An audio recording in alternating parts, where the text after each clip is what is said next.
You're listening to Me and Paranormal You with your host, Ryan Singer. It's more fun to believe. Third year bonus. It's an additional. It's in addition to. It's a bonus. Are we still calling these third year bonuses? Even though they're kind of just their own episodic journeys. Come with me on an episodic journey of the third year. Okay, so welcome to the show. This is Me and Paranormal You. This is your host, Ryan Singer. For those who don't know me, I guess I'll do a short introduction. I've been a stand-up comedian for 22 years. So that's how I make my living. I also am deeply fascinated and obsessed with the paranormal. I've had some experiences. I would suggest go back and listen to the very first episode ever called Origins. And then, then there's one called Encounter with a Sasquatch. There's all kinds of great conversations with myself and with other people to be consumed. Nearly 750 of them, in fact. Or, yeah, there's over 700. So we're talking 10 plus years, over 700 episodes. If you're stuck in a bunker in the end times, I'll get you through at least roughly 650 hours. Well, how many ever days that is? 24 hours in a day. Let's a month straight or so. So no sleep till Shamrock. I want to talk to you about the nuance, I'm struggling for the words here. The nuance of belief and the way it affects our behavior and the way it affects our outlook on life in general. I had a conversation go up this week on Tuesday with my buddy Trevor, who, as far as I know, has never been on a podcast before, and opened up about some things that he thought were important to discuss. I hope you enjoyed that conversation. It's a unique conversation that we've had on this show. I've never had. Are we calling him? Is he a whistleblower? It's tough to navigate these murky waters sometimes when it comes to the unknown and potentially ultimately the unknowable. But we continue the journey, we continue the search, because we believe that there is an opportunity for us to know some of the unknowable and therefore make it known. I guess that's as simple as I can say it. So I watched this documentary last night. I'm going to get sidetracked here for a second, so bear with me. I have had some incredible conversations I'm looking forward to sharing with you in the next couple of weeks. Interviews with people, and Matthew Jackson comes back on the show, and we talk about Florida. We talk about other things as well. And then I have another conversation with, I cannot believe it had been 6 years, the author of Before Orion, Bernie Taylor, who's a naturalist, a thought leader in the area of the El Castillo caves and the artwork and what it means and the hero's journey and things like that. So you can go back and listen to Experience 212 in preparation for that conversation, which is highly recommended because we don't really recap as much as we kind of just pick up. And boy, oh boy, what a fun conversation that was as well. I watched a documentary last night that directly ties into that conversation. And the documentary is called The Unknown Cave of Bones.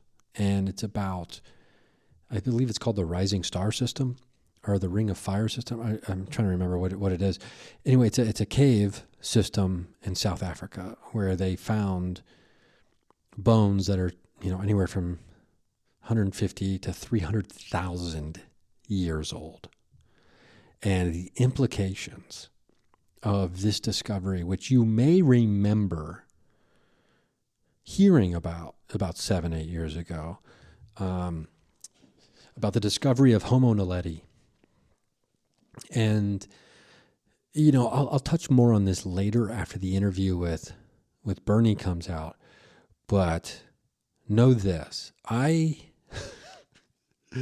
recorded audio of this immediately after, just trying to put my thoughts on audio so I could have them. But I was emotionally moved in a way that hasn't happened to me in a while when watching a documentary like this. To be specific here, when watching a historical, or not a historical documentary, but in some ways, yes.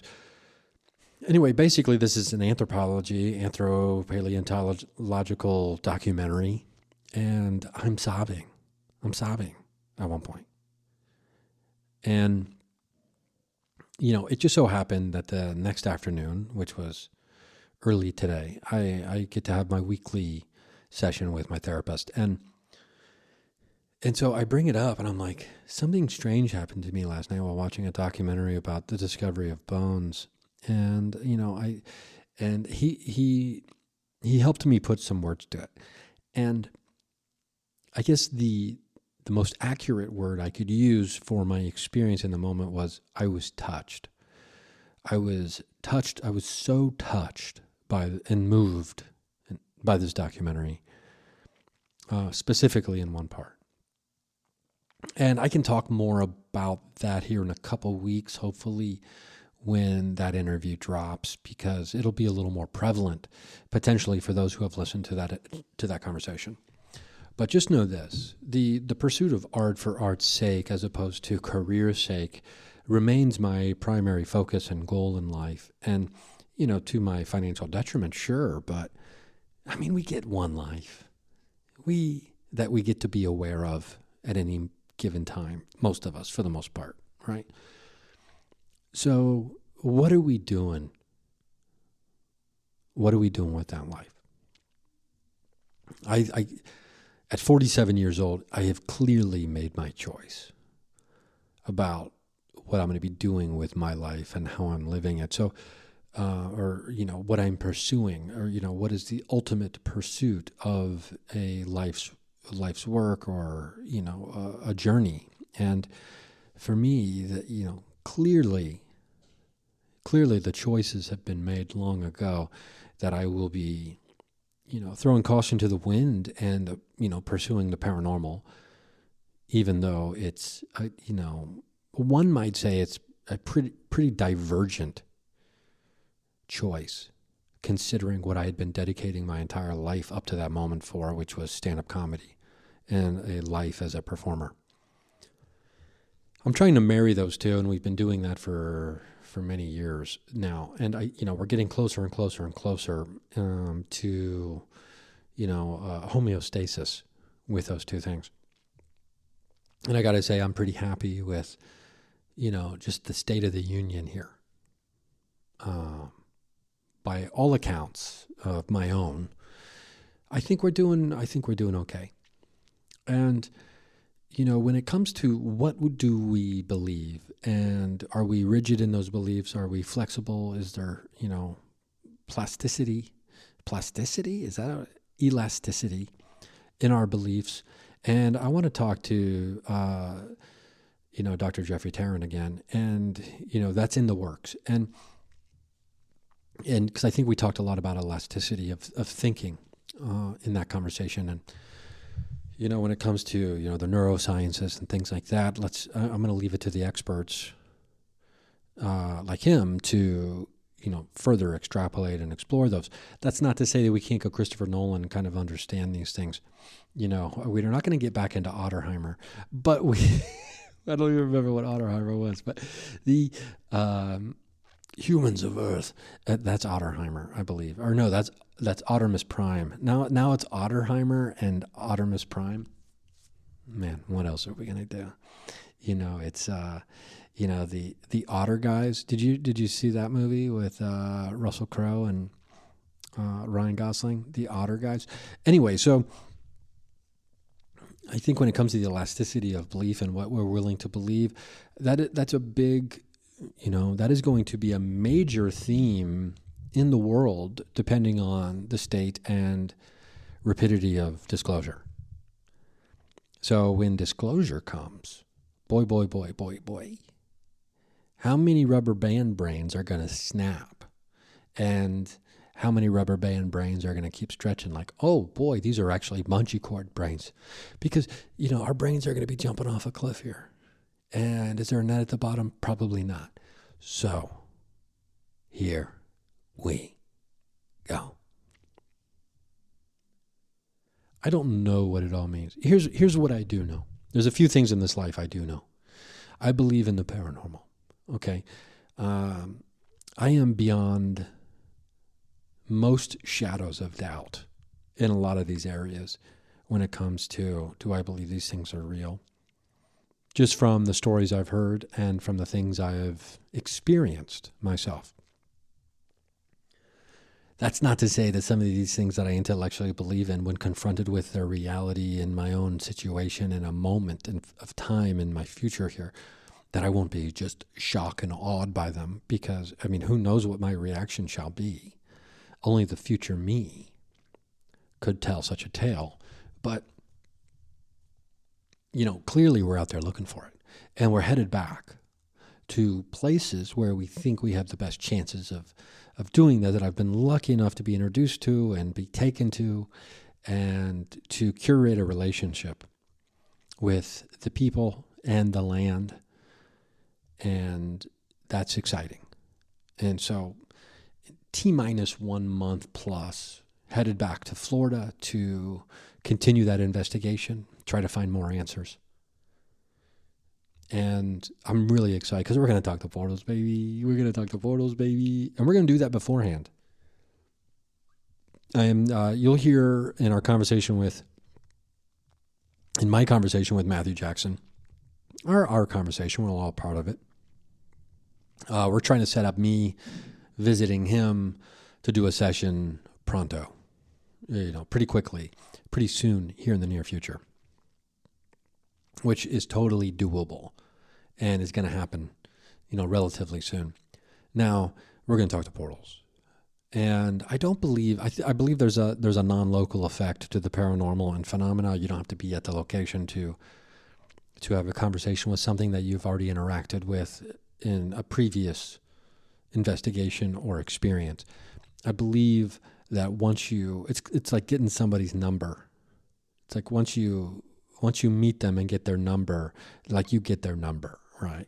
And it's my belief that more than likely you can now traverse the physical boundaries that previously were thought to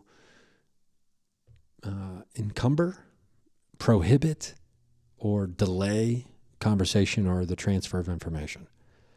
Consciousness doesn't care if there's a closed door. Consciousness doesn't care. Consciousness doesn't care. And it doesn't Deborah either. Consciousness, remember that movie, I, Tanya? I, Tanya, I'm a bird lover. Okay, so anyway, I love birds. Okay, so consciousness doesn't care if there's a closed door, if there's a wall, if there's a physical barrier of any kind. Consciousness can permeate these things. Did you see the movie The Flash that came out in the last year or so? Gets himself into a vibratory state, vibrating so quickly, I imagine is what it is, that he can just walk through walls, according to his vibratory state. It's somewhat similar. I would imagine. I think consciousness has an energetic vibration that is able to permeate, travel, and expand and contract, through intention and through even a subconscious thought that isn't at the forefront of our awareness. So if we believe all these things, if I believe all these things, am I willing to admit that I've been wrong? Am I willing to admit that I've been wrong about all this stuff? If faced with insurmountable evidence to the contrary, would I be able to say, okay, let me take a breath, let me take a beat, and understand that what I believed to be true previously, even though quite compelling in those moments, in light of this new, overwhelming, and very convincing information, I must now change my stance. Now, am I going to be, Doreen Virtue and go like born again Christian and denounce all this stuff as demons? Or I believe someone was telling me, I think she's a tattoo person, Kat Von D. I think she had a show. Anyway, she's gone all Christian. Is that where this leads? Do I denounce all this as demonic activity and, tell you that if you don't accept the Lord Jesus into your heart, that you're not going to heaven? I don't like exclusivity. I don't like clubs that have limited membership numbers. That's not my thing. That's not something I enjoy. Now, I do understand there are certain things one must understand or one must accept to be true to move into a thing, right? For example, one must understand what a key is to walk through a locked door.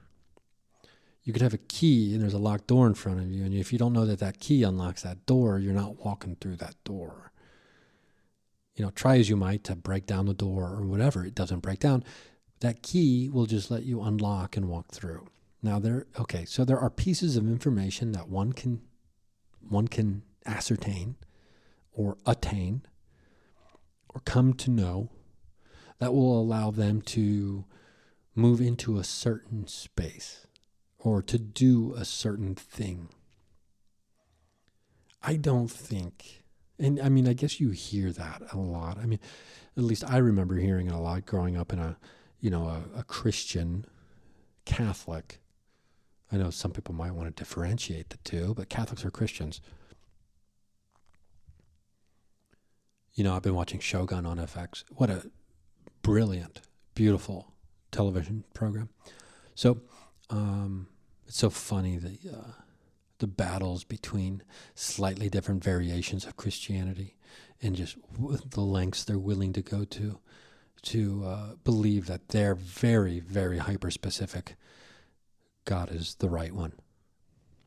Anyway, that's what that reminded me of. But yeah, so, Jesus is the key to the kingdom of heaven. You hear that. So that's not what I'm... Okay. Let's take this thought experiment even further. What if I was presented with insurmountable evidence that in fact was truth? And that was the case. Would I be willing to show some elasticity? Would my rubber band brain break, or would I bungee cord and bounce right back up? I'm going to be honest with you. At this moment, I probably would rubber band break. I'm not going to lie to you. I'm not on board with, like I said, it just reminds me of a cool kids club. And like members only, like everybody up in heaven has a members only jacket. Everybody in heaven's got a members only jacket. It's not a Christian specific thing. Jewish people have long referred to themselves as God's chosen people. It's in every monotheistic religion. Certainly. It's a members only jacket kind of vibe in all of them. So let's get away from that and go back to would I stop believing? Would I believe that this is all, woo-woo, bad woo-woo, like it's all foo-foo, woo-woo. That's what from now on I'll call that foo-foo woo-woo, like the woo-woo that's foo-foo. And would I be able to change my mind? I've changed my mind about lots of things in this life. And things that, if you would have asked me in the moment of the previous belief or stance that I held on something, if you would ask me if I was going to change my mind on that, I probably would have said you're darn tootin' that I would not. That I would hold firm. And there was, I was so convicted in my beliefs. So that's where I am now on certain things. So who knows what the winds of change will bring. but time will tell for sure. If anything, if I had to estimate, I would go even further woo-woo. If, I didn't think I was ever going to believe in dog man. I'm not going to lie to you. I've talked about that on here. There was, I didn't think there was a chance in God's green earth, lowercase g, God's green earth, that I would ever believe in dog man. And yet here we are, legitimately scared of dog man. I don't mean I'm just kind of like scared of dog man. It's not like strep throat. I'm like legitimately scared of dog man. Now, is that a story I'm telling myself into reality? Potentially, and maybe I should stop. I'm not scared of dog man. See, I'm not going to say that out loud because dog man can't hear me. Dog man be like, oh, he's not scared of me. I'm going to come on over there and I'm going to say hello. That was a cat noise I made as a Dogman character. Dogman would be an interesting character to, or an interesting personality to interview on the show. Maybe we'll get Dogman on here for the second half of the show, and it's just going to be me interpreting dog noises, or man noises that sound doggish, or dog noises that sound humanish. Who would really know until Dogman sits down and gets on the mic and actually talks to us? I mean, what a thrill that would be. Maybe Dogman will stop by and I wonder what we would talk about. I guess we'll just have to wait and find out. We're gonna take a break, and then I'm gonna call. I got a friend, and I got a friend who's pretty deep into, let's just say, any kind of paranormal favor that I ever might need. I could call this person or text this person and probably get it. And I've never used that. And they owe me. They owe me for something. For something I did for them, something I helped them out with years ago. And so they owe me. And they've told me, anytime you need anything, you let me know. I'm going to call in that favor. We're going to take a break. I'm going to lube up my throat pipe. And I'm going to see if this friend, I can't tell you who they are. Just know that they're like the top of the top. They owe me a big, big favor. And I'm going to see if they're going to get me Dogman. And when we come back, maybe we'll be interviewing one of the dog men. I guess time will tell. We'll be right back. Fingers crossed. Patrons, $3 a month gets you no commercials. Sounds pretty cool, doesn't it? You can also join annually, and you get a discount.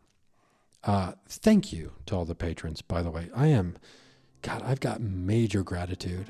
I've got such attitude about my gratitude, dude. There is so much attitude about my gratitude that I'm also high up in the altitude about this gratitude attitude. Dude, thank you so much for supporting the show. It truly goes a long way. So thanks again, and we'll be right back after this commercial break, unless you're a patron, and then there's no commercial.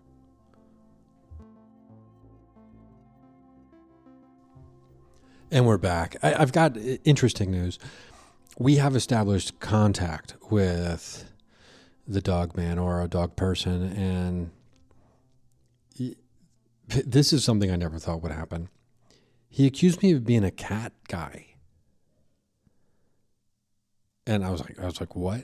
So my friend told me that the dog man would be happy to have a conversation with you at some point in the future if you can prove that you're not just a full-on cat guy. I'm like, the dog man won't talk to me because I like cats? He said, I guess he thinks you favor cats. And first of all, let me tell you this. I would never say that I favor cats over dogs. That is not something I've ever said in my entire life. And nor would I say it now. Would I say that I favor dogs over cats? I I regret to say that I've said that probably, 6,000 times. I mean, not only have I said it, I've said it so many times that clearly it didn't seem to bother me saying it, that I favor dogs over cats. Now, do I favor dog man over cat man? I don't favor dog man over cat woman, or I don't favor dog woman over cat man. It's tricky. It's tricky. Is Michelle Pfeiffer around? Because dog man is right about that. In that particular case, dog man, or Halle Berry, I mean, you know what, dog man? I guess we're not going to have an interview because it's Halle Berry. Okay, let's try to have some perspective here. It's Halle Berry, for God's sake. If there was a heaven, Halle Berry might be the only person allowed inside. Even Jesus is like, hey, can I get in? And there's a bouncer at the door. Who would that be? Archangel Michael, or it's one of the angel guys, right? Who's like the door guy at the bar at the heaven bar. And like, no, sorry. Halle Berry's the only one allowed in heaven. I wouldn't be surprised if on my deathbed that great revelation came to me. So Halle, if you listen, I know Halle's a big time listener of the show, so I just want to say hello. And we don't say anything we don't believe on this show ever. Hope you're doing well, Halle. Oh my gosh, did you see John Wick 4? Okay, I gotta move on. I gotta move on from this. I'm distracted in my own mind right now. So, unfortunately, we're not getting the Dogman on here. Who knows? We could be surprised by the Dogman later. But we're not getting the Dogman on the program right now. But I do want to talk about something else. There's some information that's been passed along that is interesting to me, and it makes me wonder, is there ever any way to truly understand, as civilians, as people who are, hyper interested in the paranormal, is there any way for us to truly know what's real and what's not real, what's information and what's disinformation? What is a distraction? What is an actuality? And I don't know if there's a way to decipher all of that. I mean, we can get information from different sources. We can try to patchwork together a point of view based on the information we're receiving. But unless we have inside actual access ourselves and can see and or hear or get confirmation directly from the source, I hesitate to say that there's ever an opportunity to be 100% sure about anything in this world, let alone the world of the paranormal. And I'm not talking about fake news. I'm not doing any of that stuff. I'm just talking about what's the magic trick, right? Because during a magic trick, I don't know a lot about magic, but I do know this. There's always a part of the magic trick where you're distracted by something so you don't see what's happening. And that's what the trick is. The trick isn't the thing. It's the trick that is the thing you don't realize is the thing. Does that make sense? So how do we know if it's the thing or if it's the thing that distracts us from the thing? I just don't know.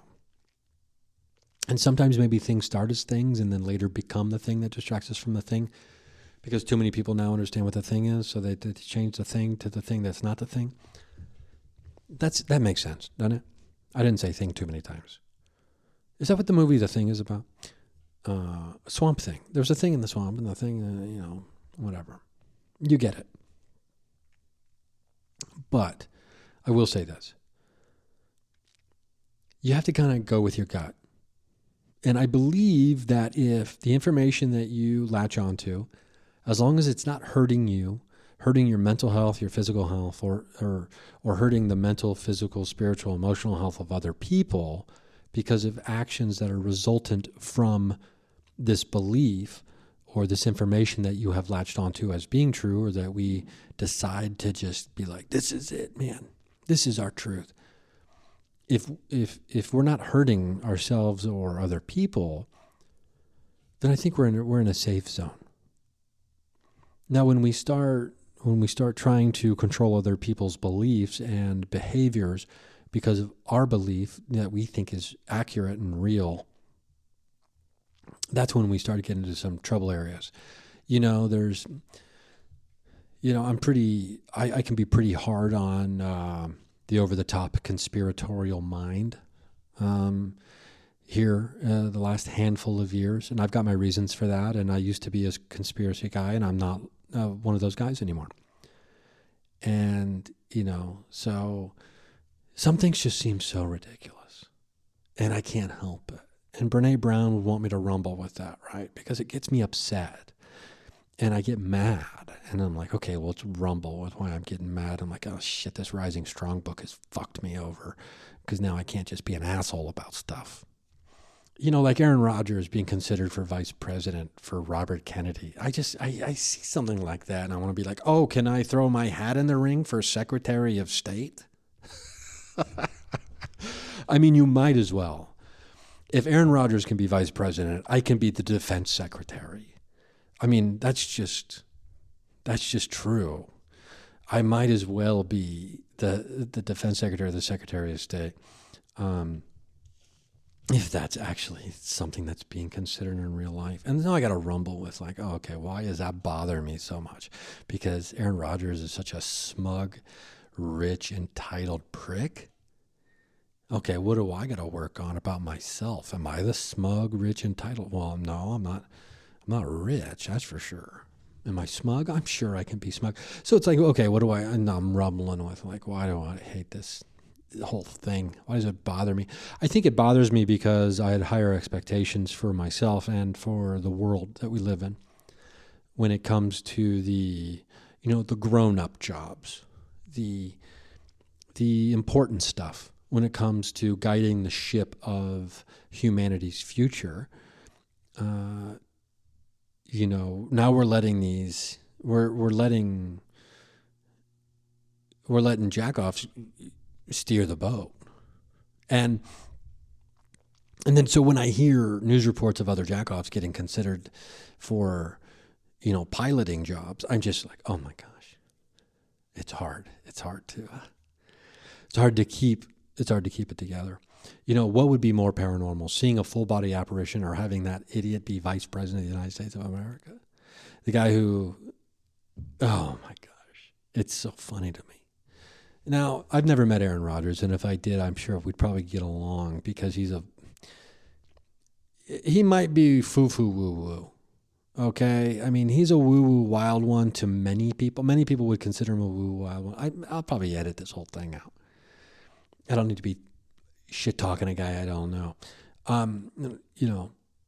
Because people will be like, I think he's jealous of Aaron Rodgers. Am I jealous of Aaron Rodgers? I've never torn my Achilles at work. Thank God. I can only imagine what that's like. Now,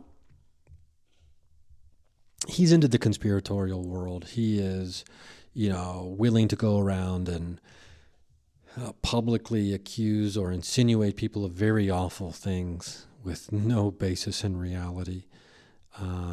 He affects opinion of a large group of people in a vitriolic kind of way. He incites. That's, I think, I'm wary of people who do inciting, right?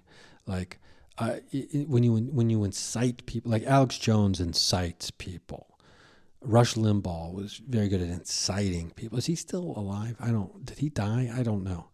Donald Trump incites people. People go, no, he doesn't incite me. He excites me. Well, that's your own thing. Okay. If that guy excites you.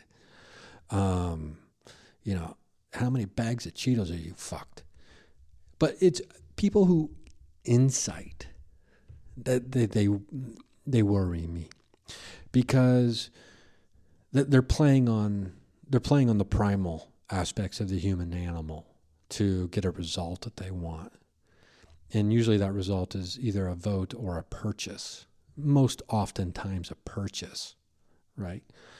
And I mean, a friend of mine was telling me that his dad years ago said, I think the main reason Trump wants to even be president is so he can never go to jail for any of the shit he's done. And it makes sense. If you're a businessman who thinks you have a shot at winning who's been a total crook, you can, boom, now you never get to go to jail. To get a jail-free card is how people look at the presidency, I think, to some degree. Now, when it comes to inciting in the world of, politics, that's a little bit different. But I mean, it ties into disclosure, and it ties into like the fear-based, formula that has been used, and people do theorize will be used on, an alien invasion that is manufactured and actually not real. And it's the fear of the New World Government. And I don't know. I've always been, I guess I'm a kind of a socialist, communist kind of guy, I guess, in my ideas of like my ideals about how society truly at its peak performance and at its highest levels of compassion and empathy would actually behave. And, a unified unity amongst all people in a compassionate way seems very ideal to me. And people, you're so naive. Oh, okay. Well, yeah, without the naive ones, we would never have dreams of a better tomorrow. So, I've become very suspect of these characters who incite. Tucker Carlson's another one. I think even Keith Olbermann is he incites as well. I mean, there's people incite from all over the place, but it's typically a more conservative type of, playbook. It's a play in the conservative playbook more than it is in the liberal. The liberal is all about, hey, we need to be welcoming people. We need to be, coming together and helping each other. And the other point of view is like, we need to be afraid of each other, and we need to put up a wall, and we need to have our guns, and, be afraid of God, and all that other kind of shit. It's just like, okay. So if Stephen Greer is right, and 2026-ish is the time when the aliens might intervene because we're getting a little too big for our britches, if my buddy Greg Feynman and Mama Sue Gutierrez are also correct that they think it's happening in the next couple of years, something like that, this is, it plays into this idea that, something bad's going to happen. And, with the exception of climate change, because climate change obviously is real because, I do this joke in my act, but the climate is changing. So anyway, there's still a lot of people out there who don't seem to be okay with understanding science or believing science. And as someone who's in the world of the paranormal, people will be like, well, it's the paranormal versus science. And it's like, no, it's not. It's not that at all. It's not paranormal v science. And we're not on the gridiron trying to gain ground on each other, trying to pick up a first down or something, or trying to get more yardage or more proof or our point of view to be more right than the other ones. Although there's scientists who are like that, and there's paranormal people who are probably like that too, but that's duality, that's dichotomy. What do we do? Why are we framing it that way? It's a choice to frame things that way.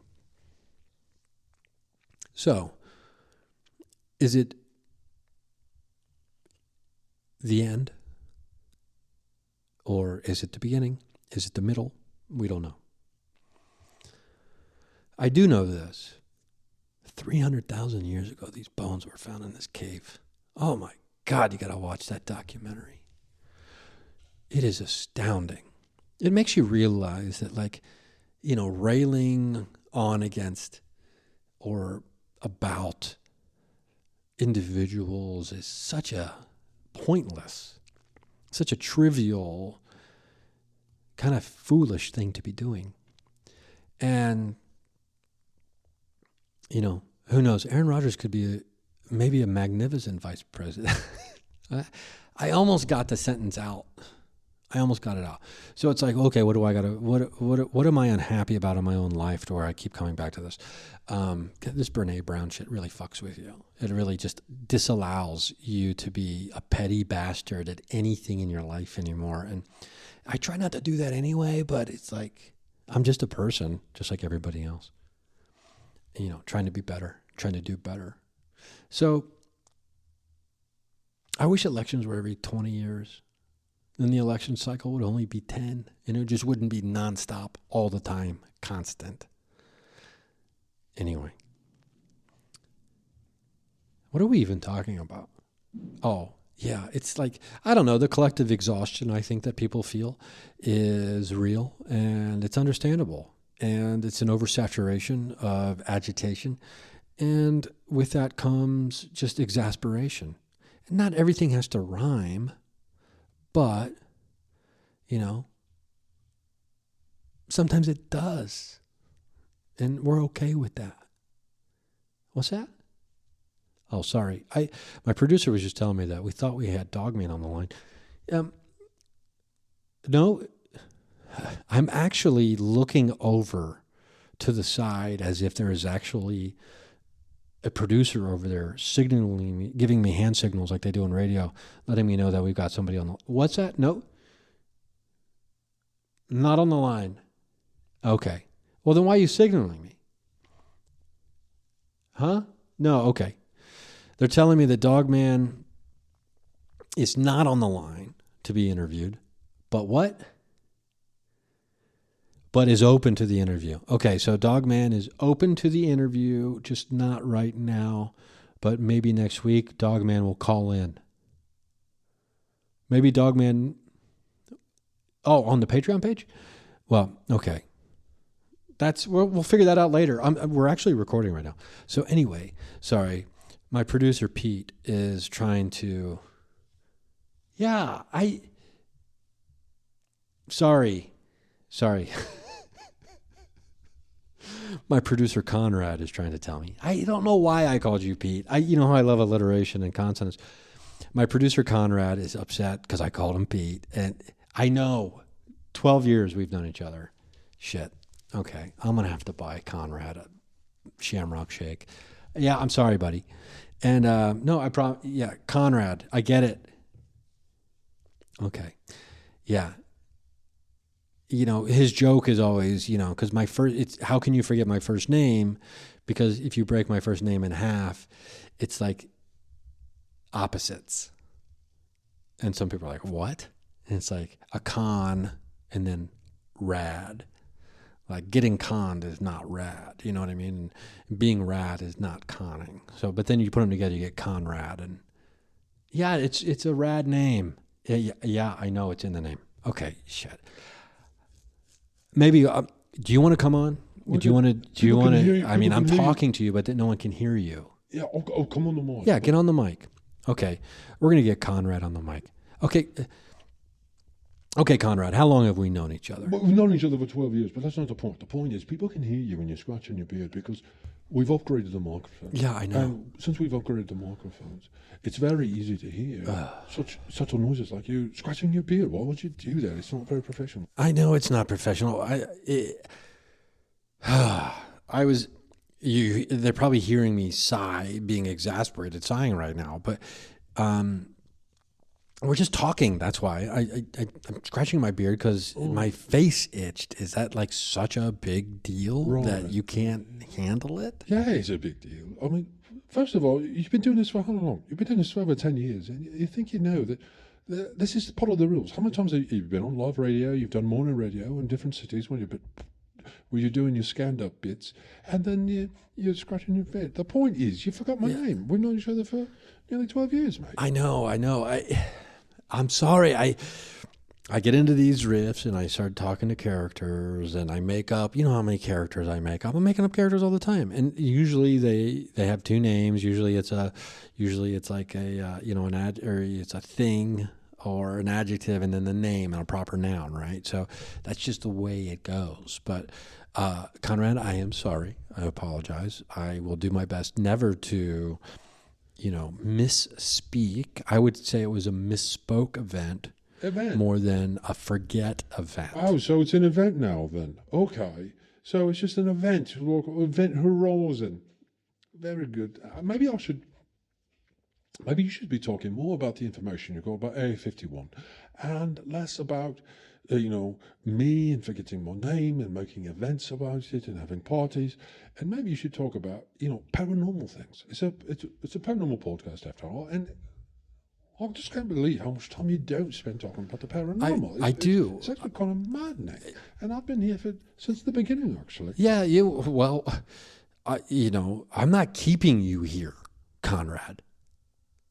This isn't like something I don't have you chained to the desk here, being like, produce my podcast, Conrad, from wherever you're from. Quite honestly, your accent seems to go in and out. Oh, really? We're doing that now? It's questioning my origins because of my accent and the way I talk. It's such a simple attack method. First of all, you couldn't stop talking about, the American football player. Then you couldn't start talking about politics. Nobody's listening to this show to listen to you extrapolate about your very poorly researched political positions on certain items in certain things. These are important social happenings in the world, or events as you might call them. Maybe you should talk about. I'm trying to get Dogman on the show for you. I actually had a conversation with Dogman just a few moments prior to this whole interchange, where you forget my name after 12 years of knowing you, bloke. It's crazy to me. Yes. Dogman wants to come on the show. That's good news. He wants you to not favour cats. I don't favor. It's such a big ask. I don't favor cats. Am I right? Yeah. Am I right? Just say okay. What don't you say? I'm right. Fine, you're right. I don't favor cats. You know that. You've known me for 12 years, as you've continued to point out. You know that I don't favor cats. I never talk about getting a cat. I talk constantly about wanting to get a dog. Incessantly, actually. That is good news that Dogman wants to go on now. I apologize. I was a little tired. I had it's late at night. I had a big family dinner for a birthday. Not my birthday, obviously, because everybody would know about it if it was my birthday. Oh, right on. Okay, shut up. Yes, right on. Yes. That's why I made the jokes. I'm self-aware. You never stop talking about it, would you? So don't make me call you Peter again. It was a joke. Okay, I apologize. You really would go I'm sorry. You're right. I'm wrong. Can we move on? Yes, fine. So we'll get the Dogman. Conrad will line that up, right? Of course, I line up everything. Okay, very good. And then, we'll get back to the paranormal conversation. Right. I think people would appreciate that. Actually. Does that suffice? Does that make, the producer part of your brain happy when I say that? Yes, it does, in fact. And I think people would appreciate that. People who listen to this show. And quite frankly, I'm not trying to be mean-spirited here. But if there was actually people who listen to this and have been listening since the very beginning, I'd be quite surprised. I'd be quite shocked, in fact, that people who can do something for 10 years. That seems like such a lot. Have you heard of marriage? I'm going to go back to the booth. Make sure the levels are good. Maybe you should. You tell me to come over on the mic, but you don't really have a conversation with me. You're going to talk at me, and quite frankly, I don't need that. If there's another time you want to do that, where you actually want to conversate, I'll be more than happy to get on the microphone and we could talk about, the Black Knight satellite, which Trevor had brought up, which you were supposed to do some more research about. I'm highly skeptical that you have done such research. And however, heard you make one mention of it. In fact, it would have been a perfect follow-up since the interview just went up a couple of days ago. Yes, yeah. Point taken. You said I you were get going it. to look into it. I did say. Heard you say that. Because I said it. No follow-up research. Nothing about it. Because I've been busy. Go back to the booth. Yeah, no, fine. I've been busy. Fine. Yes, no, we'll talk again later. I've been busy with all kinds of projects. Okay. Oh, that is not how I wanted everyone to meet Conrad, who's been the producer of this program for 10 years, even though we've known each other for 12. I guess you could say we were friends before that. The point is, as much as he's getting under my skin with some of this stuff, I got to be honest that he is accurate about the Black Knight satellite information. I did say I was going to research that and look into that, and I didn't do any follow-up on that at this current juncture. So we will be doing some more follow-up on that. Maybe Conrad can help me out and, give me some preliminary research as the producer of the podcast. He's throwing his hands up in the air, exasperated. I have a certain gift. And one of my gifts in life is that I can exasperate people. And I don't know if it's a gift I should be bragging about. But I seem to be very good at it with about 2 or 3 people in my life. Conrad's one of them. And, okay. Yeah. So what is interesting is that the Black Knight satellite, according to Trevor, is, in that orbit where it shouldn't be. right? This is what I can remember from the conversation. And the Black Knight satellite is one of those weird anomaly, paranormal, UAP, UFO type, this object that is pretty unexplainable or seemingly unexplainable. And the fact that it's still just hanging out it really kind of blows my mind in a good way, for sure, and in a confused way as well. So Conrad's also going to work on getting, the dog man or one of the dog people. I don't know what their name happens to be, but we'll get them on the show, hopefully, and we can have a conversation with Dogman. I'm reminded that, and let me say this. Conrad has done some amazing work. I mean, we've got some guests I never thought I would ever get on this show. One of them was the Hole from the TV show Outer Range. Another one of them was the Handycam, the very first Handycam I ever used. Anyway, so we've had some really wild guests that no one else has ever had on their podcast, and that's all thanks to Conrad. Yes. Yeah, I'm giving you a hat tip, my friend Conrad. I know your middle name, Conrad Willingham, and CW. Sometimes I'll call him CW. So anyway, I will say your last name. He's very big about his privacy. So, any hoodles. Back to the show. The show's over. I mean, I feel like after bringing in, having Conrad jump on the mics, we things got a little carried away. We don't need to be political on this. Politics sometimes bleed in. Sometimes we eat a little too much sog paneer and we get a little fired up because we have to have a Red Bull because we want to take a nap. And maybe that's what happened tonight. I'm just saying maybe that's what happened this evening on the program. Okay, who do we got here? I am the narrator of this show. You're the narrator of this show. I am the narrator who makes people understand the important or the scary or the serious, all the funny parts of the show. So you're telling me after 10 plus years of doing this podcast, I'm just now learning about who the narrator is? Indeed.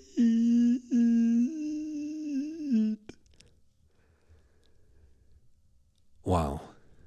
You just can never cease to be amazed in this magical thing called life. You know what? I don't know if you enjoyed this. I don't know if I enjoyed it. Indeed. We don't need an additional indeed. Thank you, narrator. We're going to talk to you later. I hope so. Okay, very good. Very good.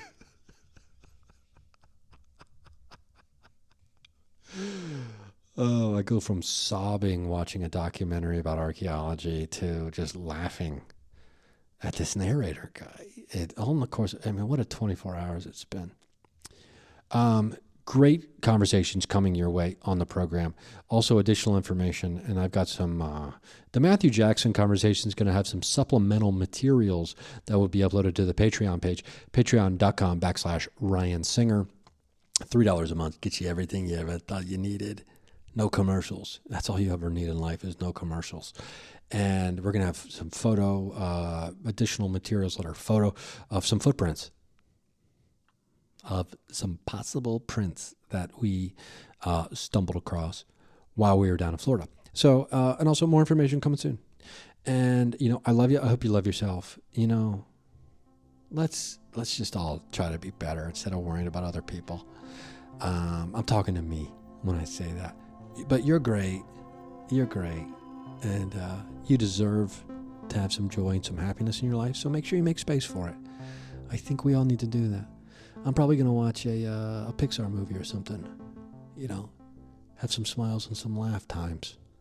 Okay. I hope to see you at a live show sometime. I'm starting to book some dates for this summer before I record another special. Still determining where that special will be located. I don't know. Do you have a city where you think I haven't performed stand-up comedy and it's been too long or never have? You should reach out and let me know. Or you should reach out to the local venues there and be like, you need to bring Ryan Singer in. Maybe he'll bring the narrator, and maybe Conrad will come, and maybe Todd, and maybe Diner Dan.